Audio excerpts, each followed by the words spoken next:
आता बातमी आहे नांदेडच्या किनवटमधून। किनवट तालुक्यातील इस्लापूर येथील मुख्य मार्केटमध्ये 14 मार्चच्या मध्यरात्री साई उपाहारगृहात अचानक आग लागून भीषण आगडोंब उसळल्याची घटना घडली। काही क्षणातच आगीने रौद्र रूप धारण केल्याने परिसरातील 4 दुकाने जळून खाक झाली। या आगीत सुमारे 2 ते 2.5 कोटी रुपयांचे नुकसान झाल्याचा प्राथमिक अंदाज व्यक्त करण्यात येत आहे। मध्यरात्री लागलेल्या या आगीमुळे परिसरात एकच खळबळ उडाली।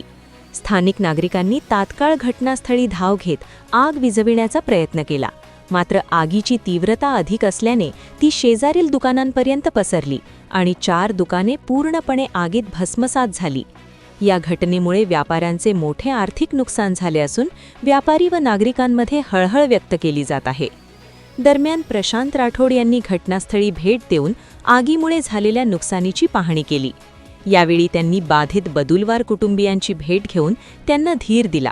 ही घटना अत्यंत दुर्दैवी असल्याचे सांगत प्रशासनाने नुकसानग्रस्तांना मदत करावी अशी अपेक्षाही त्यांनी व्यक्त केली। याप्रसंगी भाजपाचे माजी तालुका अध्यक्ष बालाजी अलेवार यांच्यासह परिसरातील व्यापारी व नागरिक मोठ्या संख्येने उपस्थित होते। Bureau report, GK news, Kinwat, Nanded.